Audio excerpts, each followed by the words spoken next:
Hello, everyone.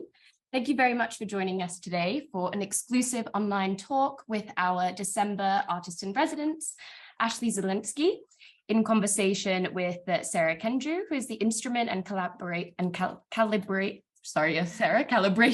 scientist with the European Space Agency.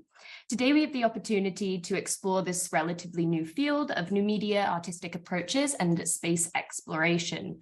So we're going to be kind of covering Ashley's recent exhibition titled Unfolding the Universe, First Light at ONX Studio. And we're really going to try and unpack the ways which digital art and new media can invite new audiences to probe the mysterious structures and origins of our universe. So to get us started, I'm going to introduce a little bit of gazelio, and then I will invite our lovely panelists, Ashley and Sarah, to take us through the rest of the seminar. And towards the end, we will also have some time for a Q&A. So gazelio is the digital art arm of Gazelio Art House, which is a contemporary art gallery based in London. We comprise of a residency program, NFT drops and collaborations, a dedicated project space, as well as a permanently installed VR library, all in the heart of Mayfair, London. Now, since 2015, the Gazelio residency has offered unique insight into exploring the environments of some of the most up-and-coming VR, AR, and digital artists. The 4-week residency program, which Ashley is participating in now, enables artists to take creative control and really showcase some of their recent artistic practices. So Gazelio really aims to bring pioneers of digital art and a new generation of artists into a kind of broader audience through our dynamic exhibition program. So Ashley and Sarah, I'll let you take it away. Yeah. Oh, did you want me to go through your slide as well? This is one of the slides for Gazelio. Yes. This is an installation of the project space where we bring the digital into the physical realm. So a little bit of what we do. Yeah, and so I would like to introduce Sarah Kendrew, who's European Space Agency.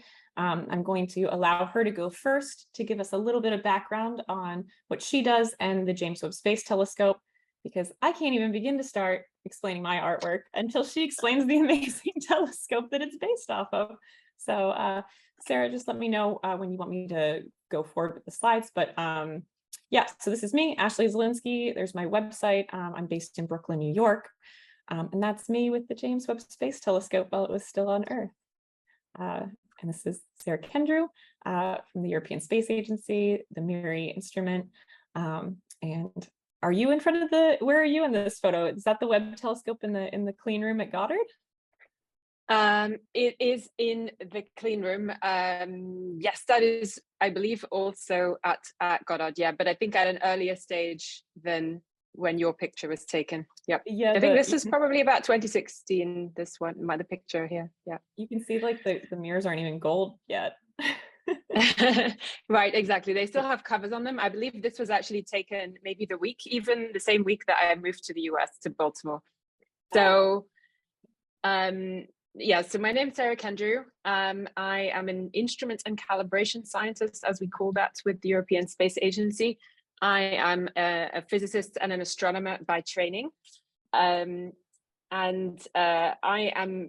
we have a team, a European Space Agency team based here in Baltimore, Maryland, in the United States on the East Coast, because this is the home of the operations center for the James Webb Space Telescope. In fact, the science operations for the Hubble Space Telescope is also based here in Baltimore, Maryland. And the James Webb Space Telescope is kind of the big successor for the Hubble Space Telescope. So this project has been a very long time in the making. It is a collaboration of NASA, ESA, the European Space Agency, and CSA, the Canadian Space Agency. But it's led from here in the United States by NASA. So the project was under development for at least 25 or so years. So very soon after the launch of the Hubble Space Telescope, the first ideas for this for a follow-up were already put together. And I myself personally got involved in 2008, working on one of the 4 science instruments on board the telescope. And after a long road, The telescope was launched into space on Christmas Day last year from Kourou in French Guiana, which is the European kind of main spaceport. And I was, lucky enough to be there, and that was a fantastic experience. Yeah, you can go ahead, Ashley. So this is what the telescope looks like. There's a few pictures there, a few artists' impressions. So in the one graphic at the top, you can see that the main mirror, which is kind of the primary optic that receives the light from space, measures 6.5 meters in diameter. And you can see there the comparison with the Hubble Space Telescope right next to it, which has a much smaller mirror of about 2.5 meters. So 6.5 meters, I mean, we have telescopes here on Earth that are bigger than that, but it is a huge structure to launch into space. So it's kind of really unprecedented in terms of the size and the complexity of a telescope that we launch into space. You can see the kind of structure below the telescope itself with this kind of sail type structure in 5 layers. This is a huge sun shield that's about the size of a tennis court. And so each of these layers is wafer thin that had to be unrolled in space very carefully. And we can show that on the next slide as well. Yeah, so one of the big challenges of the telescope is that it had to be folded up to fit inside a rocket to be launched into space. And the first thing that needed to happen when it was launched is that it had to be unfolded into its kind of configuration where it can see light and take all the beautiful images. And this is like a little animation of that. So this all took place this year in January after the launch on Christmas Day. There were over 500 single point failures in this whole process. So there were over 500 mechanisms, clamps, locks that all had to kind of, open at the right time in exactly the right way for all of this to happen without a glitch. And it was, the deployment was extremely successful. So here you can see the portion of the unrolling of the sun shield, which happens very slowly, very carefully. It's like aluminium foil and the size of a tennis court, and you have to kind of tense it at the edges without ripping it, and then separate out the different layers. So this was kind of a real nail biter for scientists around the world.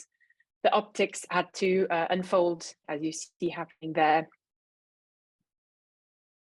This is all kind of about 11 days after the launch, and then the wings of the big primary mirror have to fold in together so that that big gold optic kind of works together as one unit, despite the fact that it's made of these, different segments. So then finally, at the end of the month, was the JWST was injected into its orbit, and it operates from a location that's about 1 million miles from the Earth. So it's not like other satellites or other telescopes orbiting the Earth in a low Earth orbit. It actually operates about 1 million miles away from the Earth in a location that's extremely dark, extremely unperturbed for the telescope optics, and it can just do its thing there. So yeah, you can go forward. And so the whole design of this telescope was really to build on the areas where the Hubble Space Telescope made its biggest impacts. And the big feature and the big difference with Hubble is that with Webb, we study the universe in the infrared. So this is a color of light that is got slightly longer wavelengths than what we see with the visible eye. We don't, with the eye, see infrared radiation.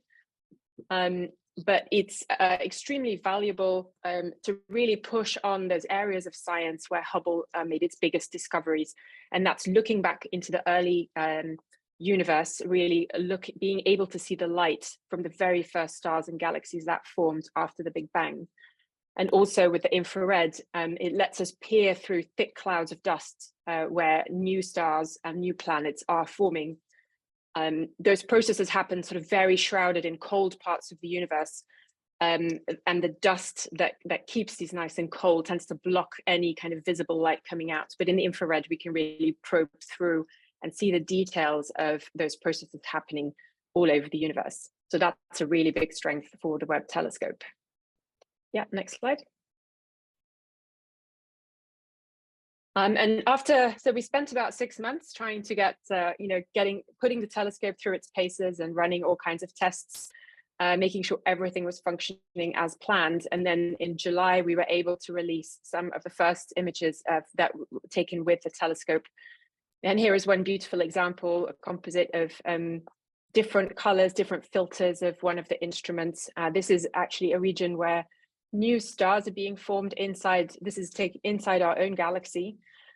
What's actually going on here is that in the blue region at the top of the image is a new cluster of very massive young stars that are forming, and the heat of their radiation is gradually eroding that front. So this sort of the yellow structure, these cosmic cliffs, as we call them, is actually kind of the material from which these stars were born that is being blasted away by the radiation from the stars. And the amount of detail we can see in that is just absolutely incredible. Even for us as the scientists, these images are really kind of blew us away. I have a few more examples in the next slide as well. Yeah, here too. So we're looking at different types of objects here. On the left, you can see kind of a group of interacting galaxies. And again, particularly in the infrared, you can see these kind of shock fronts between interacting galaxies, where the shocks of these tidal forces between the galaxies is again causing these explosions of starbirth in the arms of these galaxies. Is really fascinating to see. Nebulae, beautiful nebulae, showing incredible amounts of detail. And also with a technique called spectroscopy, where we separate out the light into its kind of constituent colors, we can really hone in on very detailed chemistry. And this is, for example, you can see here a measurement of molecules in the atmosphere of planets orbiting other stars, objects we call exoplanets, and that we know exist all over our galaxy. And that's really kind of pushing us closer to understanding better how life forms on other planets. So this is all extremely exciting, and it's been an incredibly exciting year for astronomers around the world, and for us working on the mission in particular.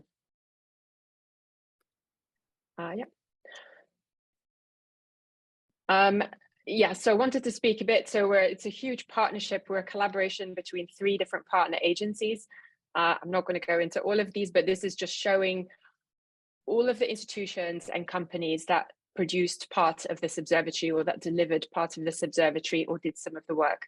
So this is an absolutely huge project that took place over several decades. It has many thousands of people, from technicians to astronomers to engineers to managers, all types of professionals, all working together to make this get this observatory together. So this was just to give you like a scale of how international this project is, and the number of people that are involved, all the way out to Alaska, Hawaii, South America for the launch.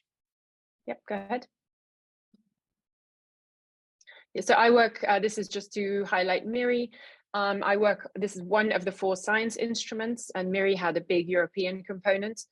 So I worked on the instrument in Europe for a lot of my career, and then a few years ago moved to the European Space Agency to support and to come here to Baltimore at the Operations Center to really bring that kind of European expertise to the operations of the whole observatory.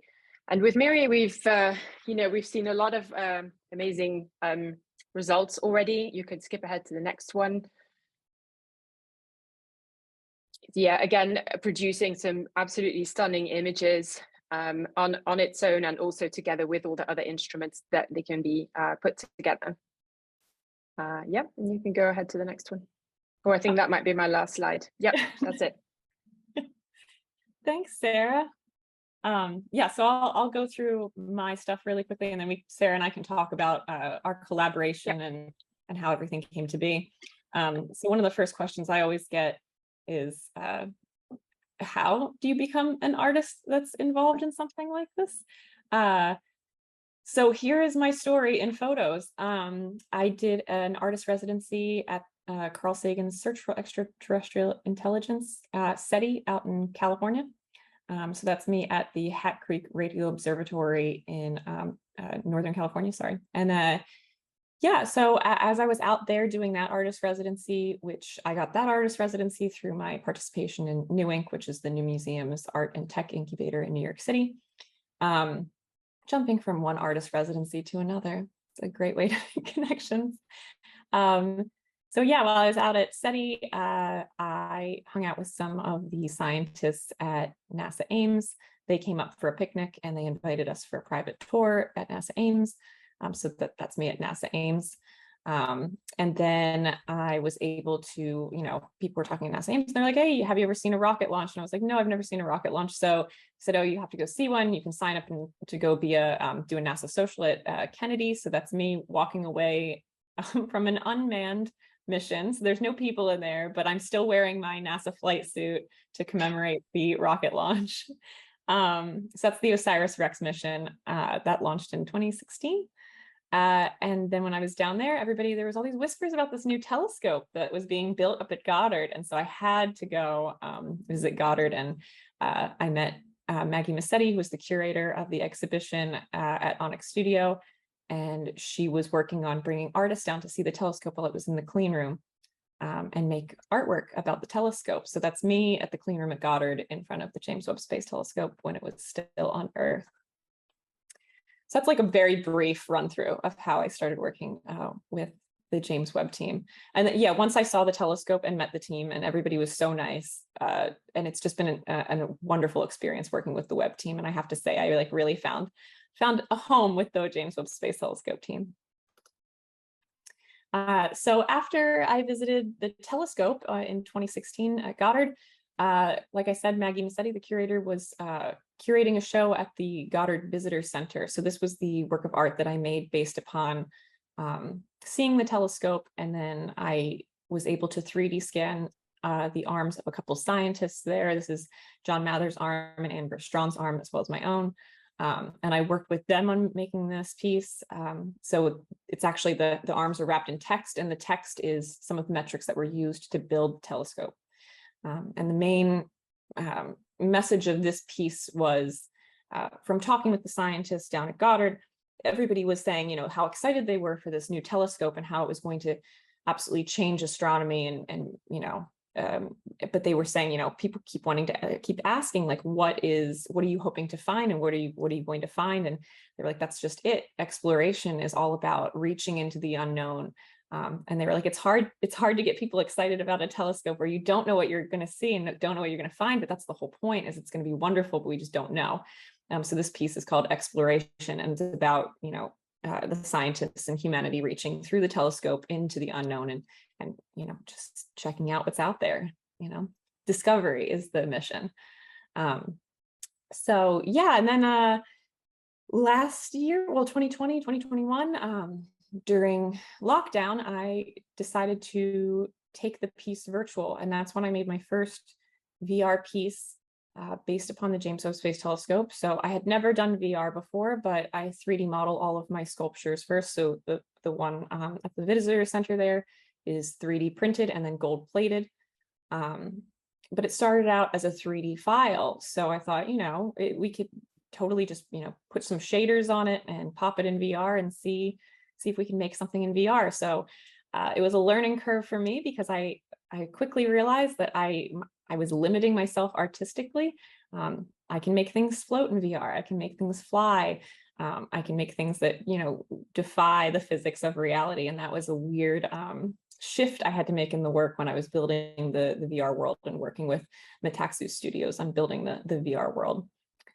So this is the same piece, one in real life and one in virtual reality. And so this is a fly through of the VR world, and then I'll get into like all the little bits and pieces of it.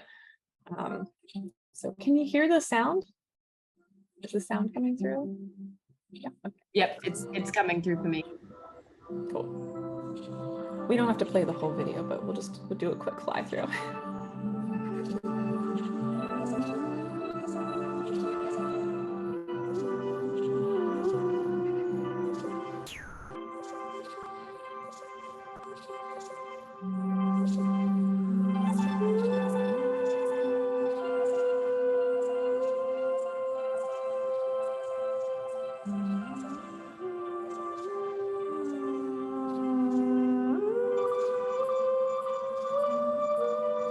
Sarah. I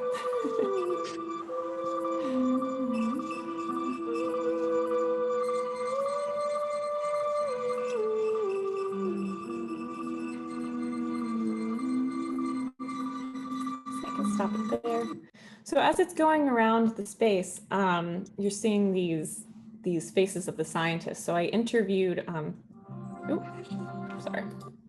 interviewed a bunch of scientists on the James Webb Space Telescope team. So this is kind of how I did it. We were all in lockdown. It was all over Zoom. But yeah, Maggie had reached out to me and said, we want to engage the public. We want something exciting leading up to launch, but we can't really do anything in person yet because of the COVID restrictions. What do you think we can do? And I was like, let's make something in VR. We can host events in VR. We can get people excited. We can teach about the telescope and nobody has to leave the comfort of their own home. Everybody can do it in their pajamas. So yeah, this was how I got started then, doing Zoom calls with a bunch of the scientists and engineers on the team. I would record the interviews and then painstakingly edited the sound clip because I kept interrupting because I was so excited and asking questions and chatting with the scientists that I kind of, my work cut out for me when I was having to edit the sound clips. But then I did a portrait of each of the scientists, and the VR space is audio mapped. So when you walk up to the portrait in the virtual space, the clips start playing and it's interactive, so you can walk back and forth and the scientist will talk to you and then it'll stop when you walk away and you can walk up to a different scientist and that scientist will talk to you. And this was just a way that even when we weren't doing events in the virtual space, anybody could pop into the VR world and learn about the telescope. And you can see the sculpture in the center, the arms pushing through and animating and flying around and then going around and talking to each of the scientists. But then we did host events as well, and I'll get back to that later. But yeah, so this virtual reality piece was the centerpiece of Unfolding the Universe First Light, which as soon as we were able to have an in-person event, especially after the first images came back, they were so gorgeous. I was actually down at Goddard for first images.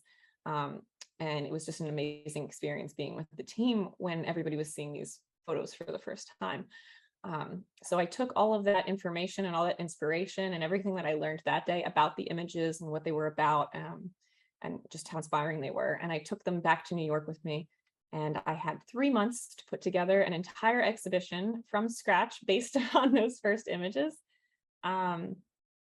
So I had a couple pieces, like the gold piece was already finished and the VR piece was finished. I updated a couple things to like have it reflect the first images, but I mostly worked on, these are some of the sculptures.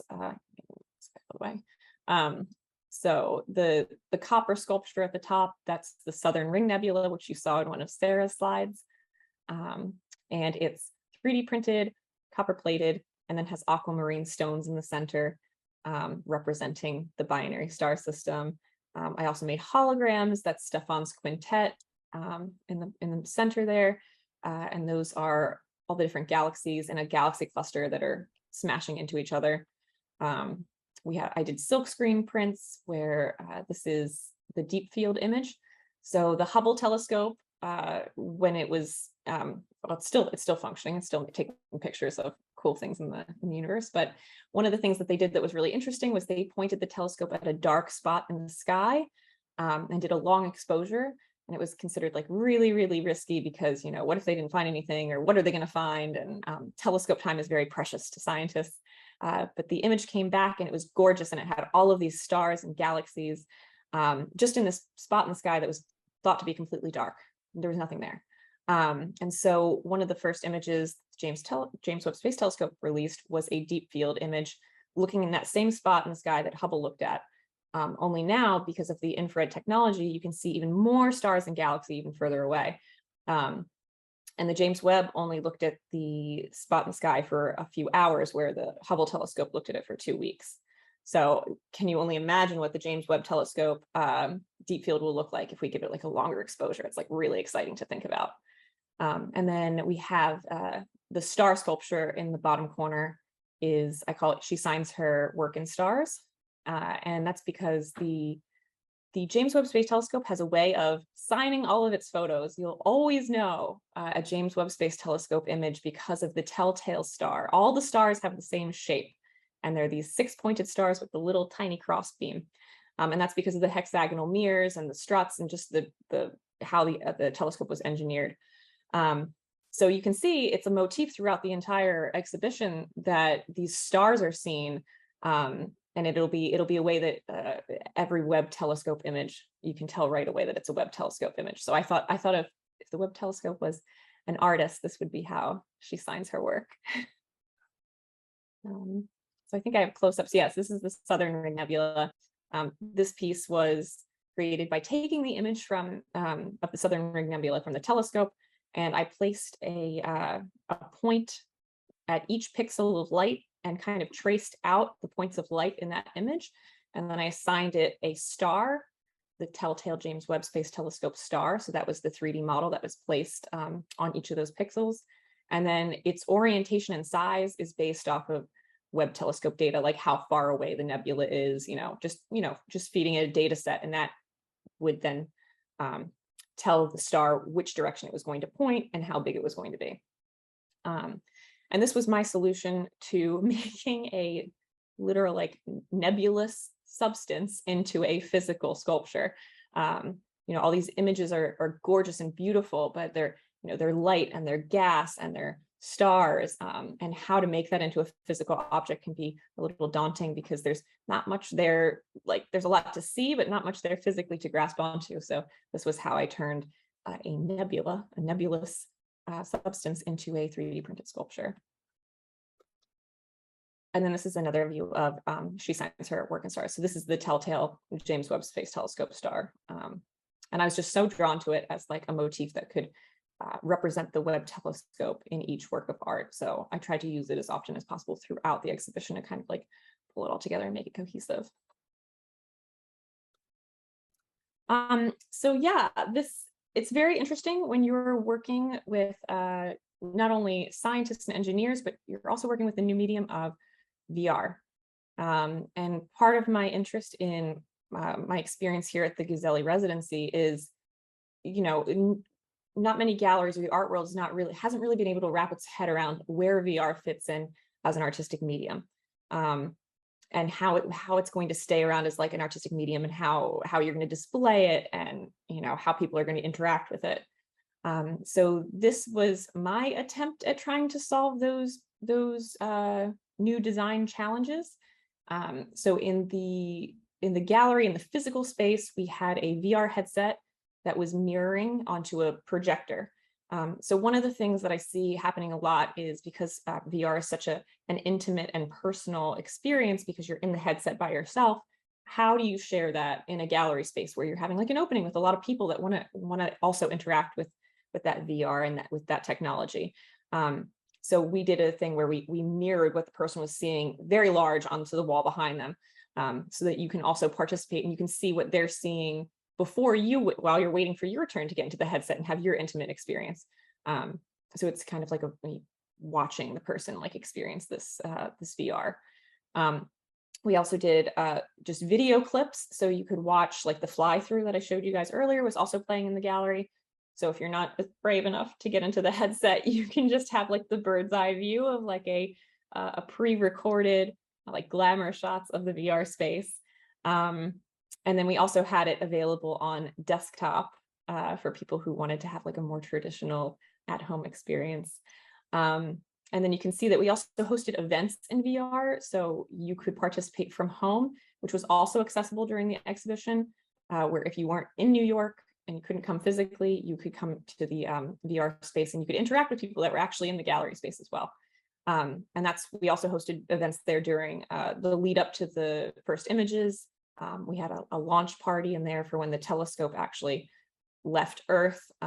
We had a party where we invited the public in to watch on a big screen TV in VR the telescope leaving. And we had some of the scientists there to talk. And then we did monthly, every few weeks, we'd have a scientist come into the virtual reality space as a little avatar and give a slide presentation, give a talk about the James Webb Space Telescope. And we had people from all over the world. So it was really great. It's a platform that allows a lot of participation from the far reaches of the globe, which is very special about that. So yeah, and we chose the platform of Mozilla Hubs, which was when we were trying to reach as many people as possible about the telescope.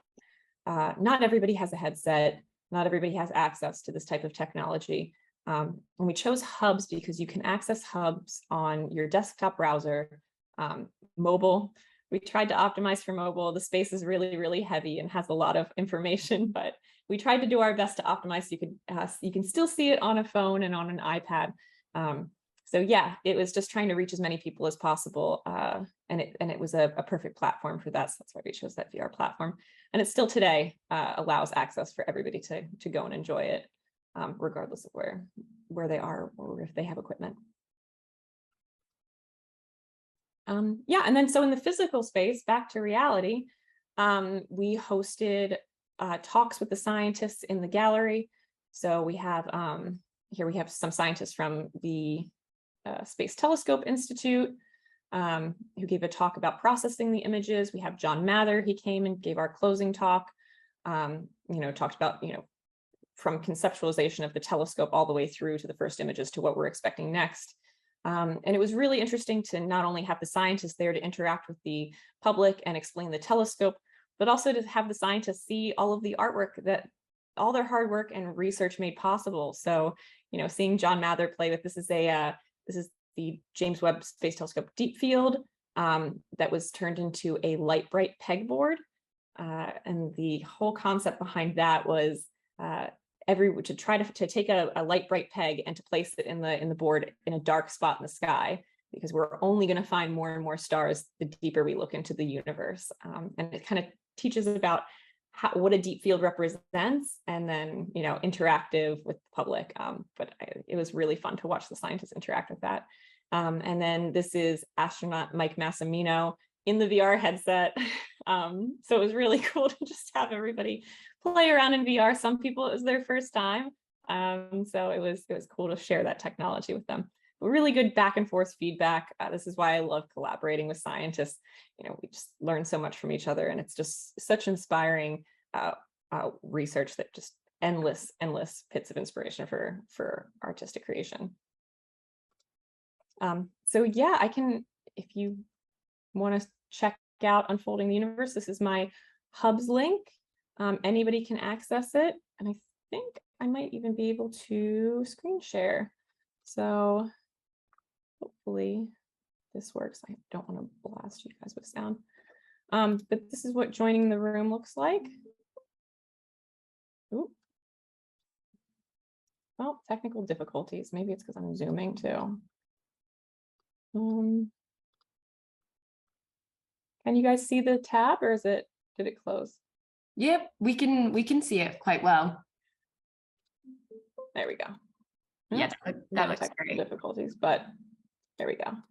All right, so having some broken link issues, but I think so. Hubs just launched their new software last week, so of course they broke. It'll be back up and running, don't worry. And then I can show you guys the ESA Web one. So that was the NASA Web one, so it's populated with all of the portraits from the NASA scientists. And then I recently cloned that space, cleared everything out. And so this is our new space that's waiting for our interviews with our European Space Agency scientists, and they'll be placed in each of the wings of these spaces. And then I'll also place new sculpture. So I'm debating whether or not I'm going to redo the headlining sculpture for the center for the European Space Agency scientists. Maybe make a different piece for the center of the room. But again, so this piece is inspired by the collaboration, the international collaboration that it took to create the James Webb Space Telescope, and the international collaboration it will continue to need to keep coming up with these amazing discoveries and images. So we're highlighting both the NASA team and the European Space Agency team to kind of talk about that international cooperation. So that's Yep, that's it. Wow, that is really fantastic. Both you, Ashley and Sarah. I've got so many questions to kind of get us started. And I also want to encourage the audience just to submit any Q&As that you might have for both Sarah and Ashley. I want to start, Ashley, with asking you a question about the exhibition with ONX Studios. So I know it's a residency kind of program in collaboration with New Inc. And I was wondering, when you came to them with this kind of exhibition idea, how that conversation went, because I know, they're really embedded within the traditional art world, as we say. So yeah, how did that kind of conversation go? Yeah, so I had been in the New Inc. program the first year they started it. So I was the first cohort of artists to go through. And they kind of, it was a nice full circle to come back and have New Inc. be the sponsor and like the hosting the event. Because that's where I feel like my journey with space exploration started, because they were the ones that, hooked me up and pushed me to go do this residency at SETI. And that kind of just, snowballed into what I was doing now. So I thought it was like a really nice full circle, really nice story. But yeah, they're just a great program that's really exploring the boundaries of like where new technology fits in and where new types of scientific and technological medium fit into the art world. Because it is coming from a really traditional background. They're the new museum's art and tech incubator. So the new museum, pushing the boundaries and like trying to, go into the new art spaces, pioneer. So I guess this is a continuation of that, is pioneering like how this fits into the art world and helping the artists figure out their path, because there really is none right now. You have to kind of make it up as you go along. No, I think it's so incredibly exciting. And we actually have a question from Robert Steiner, which is that what were some of the challenges creating art based on your interactions with a science and technology organization like NASA and the James Webb Space Telescope team? And I suppose we could also ask Sarah the kind of next question of her challenges working, creatively and thinking about these things creatively.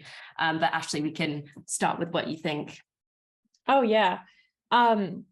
Challenges, I think I have such a love for science and technology, and space has always been a passion of mine. So not many challenges finding inspiration. Like it's just a endless well of inspiration. Again, as these images kept coming out, I went to the first images where they released like a few images and I was like, okay, great. I have so much to work with for this exhibition. And it was only like a few photos. And then they kept, every week a new one would come out and somebody would ping me and say, did you see the new one? And I'm like, guys, you gotta slow down. You gotta slow down. And it was up until the exhibition that I just kept making more and more artwork. And it was just like the time frame just got shorter and shorter, because it was like, oh, this week that we released one. And I was like, well, I have to include that one. And this week we released this one. I was like, I have to include that one. So the challenge was basically just lack of time. I could do this forever and probably will. And then just creating artworks that are accessible and interesting to a public who is just learning about the James Webb Space Telescope, but also making those same artworks interesting and engaging to, the very people that are building the telescope and doing research with the telescope. So you have to meet everybody at their level and make a piece of artwork that's has different access points, has different levels of like how you can access them and what you're saying to people and how you're reaching them. So yeah, and Sarah's helpful with that, because I was like, am I doing everything right? Like, is this scientifically accurate what I'm saying here?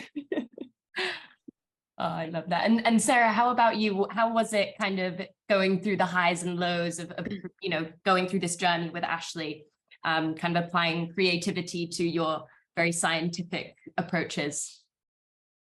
Yeah, I would say for me, a challenge of working with Ashley is that she asks such different questions than I'm used to. Whenever I talk about work, usually I get questions about, how does this bit of the telescope work, or what's this exoplanet, or things like that, like very technical, very scientific. and that's easy. And then you work with I work with Ashley, or you talk to an artist and they ask you all kinds of like different questions that then I was sort of found myself quite unprepared for, all about sort of also our place in the universe and what does this mean and what does that mean. But that also made it really fun, and I think that's something where I see just so much value in these collaborations, is that it just kind of forces you to see your work through a different lens and seeing science through a different lens. And then it's just like really fascinating to see what artists do with that. I think the creative arts have a huge role to play in scientific progress and the kind of process of discovery. So it's the same things, challenges, and also extremely enjoyable. Yeah, of course. Oh, that's so fascinating. That kind of brings me on to another question that I was thinking, Ashley, was you decided it could have been very easy, of course, to make this all new media. So all VR, all digital works, because this kind of research applies so well to digital environments. But you decided to, really make it, cross medium. So you included these sculptures, you included physical components. Why was that important for you to also communicate and have this physicality with the exhibition? Yeah, so like I said, this was my first time even doing VR. I'm a traditionally trained artist, so I immediately try to put things into a physical form. And it was like working backwards, because everything I make is made digitally first. I just never finish it digitally. I finished it physically. So I had to learn a whole other skill set to be able to finish it digitally and present it digitally and think about how that was going to happen. But the rest of it just came naturally. Like I consider myself a conceptual artist that just happens to be working with new media as like my medium. But not always. It's the idea first. So it's the idea that I want to convey. So I sit with the scientists, I sit with the engineers, I learn about what they're doing, I learn about what they're researching. I try to come up with artistic parallels, like throughout art history, like different things that I'm referencing or connections that I'm making. And then I take that idea and I partner it with the medium, whatever that would be. And it's just really interesting that there's so many new tools now, like with technology and new media, that you have like a whole other tool belt now of being able to pair it with like VR. You get to pair it with like holograms, you can pair it with 3D models, you can pair it with video, and so it just opens up so many more doors to possibilities of how you can convey these ideas. And then I did things as simple and traditional as silk screens. I haven't done a silk screen since college. But the way the photos are processed is in layers. Like they do like a specific wavelength, and then they composite them. And I was like, wow, that's exactly how a silk screen is made. You have the different color channels and you composite it. And so trying to use an artistic medium that my art collectors or art audience would appreciate, and saying this process is very much like a process that is a good way to convey the science to somebody who wouldn't otherwise be familiar with how it's done. So yeah, and then it's and digital stuff too. So it went back and forth. It was a push and a pull. The ideas told me where I was going to go. Absolutely. And I think that's a great way to practice.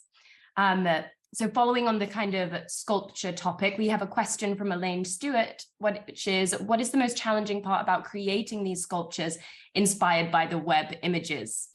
So I'm sure it's quite difficult, because as you said, you're dealing with matter, you're dealing with space. But yeah, it is just it's hard to like make a nebula out of something physical. Like your brain immediately wants to like do like Terrell style light installations, but that's not always how like a good medium to convey the idea that you're trying, because I'm not just trying to convey, like the images are gorgeous.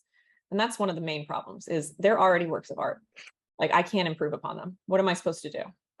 So what I'm trying to do is not just take the beautiful image and like letting the beautiful image inspire me, but I want to know the science and the technology behind it, because that I'll have a better shot at conveying in an artistic way, because they're already works of art. That's my biggest challenge, is they're gorgeous. I could just print them out really big and put them on the wall and people would come see them because they're just so pretty.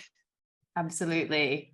And kind of on the topic of also VR, we have another question from an attendee, which is also, I want to hear from both Ashley, your perspective, and also Sarah's perspective. So Sarah, how do you see kind of the use of VR as a future for work within ESA and NASA? And I suppose it's a mode of communicating what you're exploring out in space.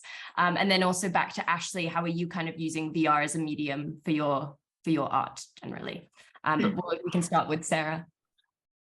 Yeah, I mean, VR is actually a fairly kind of an area of research in science. Astronomy in particular is such a visual science, and we don't have a lot of tangible objects, like other sciences might have. Our experimental science, the experimental side of astronomy, is literally just observing things. We have some things we can do in a lab, but it's very limited. So in that sense, and it's also one of the challenges, the scales of the universe that we're dealing with are just so immense. It's kind of conceptually that can be very difficult. And a really difficult aspect of research is it's sort of one of the fundamental challenges of doing astronomy is figuring out how far away things are, because we get sort of light coming from all around us, and some things are very nearby and some things are very far away. And it's sort of like, and you kind of need to know, is this something that's really big and close by, or how far away are things? And that sort of building that kind of 3D picture of our own solar neighborhood, our own galaxy, the entire universe, is like something that's a really big aspect of astronomy. And so VR is actually like a sort of really obvious kind of medium to exploit for that, and like to help us purely as scientists kind of get closer to our data and interact with our data in new ways, to try and kind of visualize and give new perspectives on all this complexity. So there is actually quite a lot of research about transferring astronomical data into 3 dimensions, and allowing with use of VR, allowing us to kind of explore it in a more like closer to it, to kind of like really get into the data. So in that sense, it's a really fascinating medium, and it's something a lot of people are very interested in, and I think it's got a huge potential for being a research, being an actual like tool for research. Yeah, I actually I did a piece that was a 3D model that I got from a planetarium of all of the constellations. And I had this 3D model for a couple of years and didn't know what to do with it, because you can't 3D print it because it's just so massive. But it was, so I turned it into a 3D model, and I made it into a digital sculpture and sold it as an NFT. But it's really interesting because you see the constellations, and we see them as like flat, as if the sky was a dome over our head. But the stars are all kinds of distances from each other. So you look at the side of a constellation, and it's like, it looks flat over here, but like this star's here, this star's here, this star's out there, the star's in here. Because it's not always that the biggest star is the one that's closest. It could be like, oh, well, we can see it, but it's just really, really far away. So I was like, wow, look at all these different constellations from the side, from the outside, from the not like Earth-centric view. And I thought it was really interesting. But yeah, all of these things, the vastness of space, you kind of need that 3-dimensionality to like be able to appreciate it, because we're kind of seeing it as if we're in a planetarium, and that's not how the universe is. Right. Yeah, that's so fascinating. And I'm even wondering, in the physical space, you must have had at the kind of ONX exhibition, you must have had 2 different audiences, right? So your kind of science-based network that you've been building for so long, and also the artistic kind of community that ONX provides. So how was the reception? And let's kind of get the most kind of the most differing reception of kind of the audiences there. Oh yeah, well, we did have, it's like I said, I have to make artwork that's engaging to both the arts community and the scientific community. Yeah, we had people that walked in and they were like, I didn't even know that we had a telescope in space. I was like, what? To me, that's just so crazy, because I've been working with them for like 7 years now. So the fact that all of these huge things have happened and it still hasn't reached some people is just, it feels crazy to me. But these are the people you're trying to meet. It's just a different walk of life. And Sarah, I'm sure you can speak to like, you know, coming into the gallery space from the scientific community and like having lots of the scientists come and like how was the artwork engaging?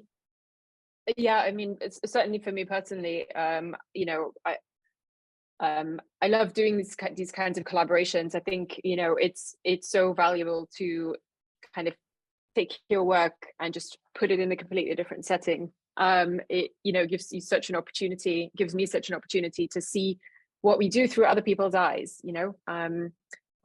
From the scientific community as well, we also want to produce work that engages a very wide range of audiences. We don't just want to, you know, produce new science and produce scientific images for the astronomers of the world. We, you know, for us, it's extremely important and valuable as well to produce science that engages very, you know, wide-ranging audiences. And, you know, doing that, being able to do that in a gallery, being able to do that through art, it really, you know, makes you see your work and show your work to other people through a kind of in a completely different setting, through a completely different lens.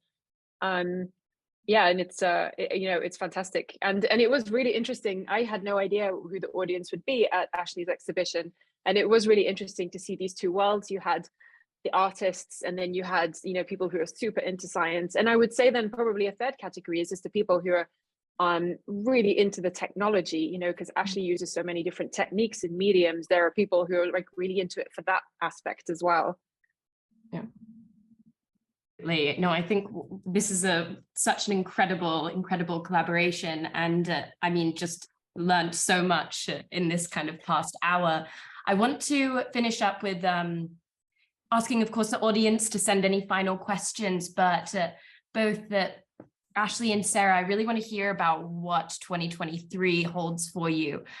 Specifically, Sarah, where do you see kind of the long-term discoveries you hope the James Webb Telescope is able to make? What is like the kind of larger 10-year, let's say, goal?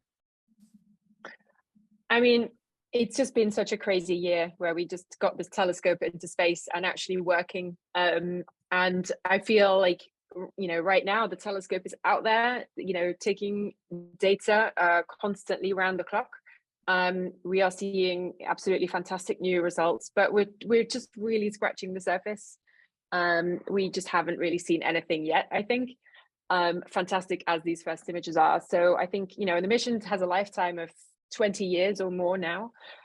So it's really going to be like a long haul, and with lots and lots of exciting discoveries. And I personally, you know, it's been a really hard, you know, I've worked incredibly hard the last few years, and, you know, together with this team of thousands of people to get this mission working. And so I am loving that it's up there in space now, and that, you know, I can go to an art gallery every now and again. So I'm really excited about this collaboration, you know, about just enjoying this fantastic science that's coming out of it, and, you know, bringing that to a wide audience is something I really love doing. Oh, that's so wonderful. Yeah, I suppose the hardest part is over, right? You can just kind of watch and see what happens, and, you know, who knows? Yeah. It's really exciting. And Ashley, I know, you know, this is just the start of Ashley's residency with us, which we're super excited about. So we're going to continue this journey of learning more. So Ashley, I'd love to finish up hearing about what your plans are for the rest of the residency for December, and also what your plans are for 2023, whether you're continuing these collaborations and in what sense. So yeah, for the residency, I'm going to start doing my interviews with the European Space Agency scientists. So yeah, I have that empty gallery and I have to fill it. So I'll start doing that, start doing the portraits, start editing the interviews, and should probably have a few up by the end of the month. And then I'll continue on adding more and more scientists to that space. If anybody knows anybody at the Canadian Space Agency that also wants to do it. So we can have all three space agencies. I want the whole team. So yeah, and I'll continue working on the virtual reality spaces, constantly updating them. I'm very up to date with all of the images coming from Webb. My social media and my text inbox and email inbox gets bombarded every time a new discovery is made. So I'm definitely not going to miss out on any of those. So we'll continue working with the James Webb team to create works of art. And then at the end of next fall, 2023, I'm working on an exhibition with a collaboration with Mike Massimino, who was an astronaut with the Hubble mission. So he went up and repaired the Hubble telescope. And we're going to make a whole exhibition about the human condition in space and his experience in space. So we're really honing in on, you know, not many people get to go to space. It's a very select few. And how can we convey all of his emotions, good and bad, and distill them into sculptures and interactive experiences that can be shared with the public? Because the new Artemis mission is currently happening, and we're going to be sending people to the moon. Again, the shuttle missions are up and running. So I think people are going to, in the next couple of years, like have more of an interest, especially with like all of the you know, commercial space race as well.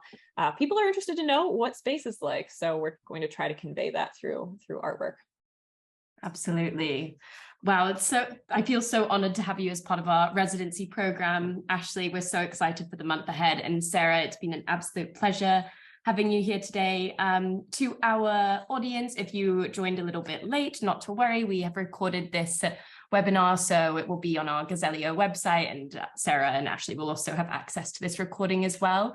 But yeah, I'm so excited that we were able to do this, and please do follow Ashley's page on the Gazelio residency website, and you'll be able to see some kind of in-depth text surrounding all of the projects that Ashley has done, learn a little bit more about her previous exhibition, and also I know you'll be doing those interviews soon, so yes, we're very, very excited. So I will end it here now. It was such a pleasure, and I hope you guys so much. Have a wonderful rest of your day. Yes, thank you so much. Thank you. Have a great day. Bye. Bye.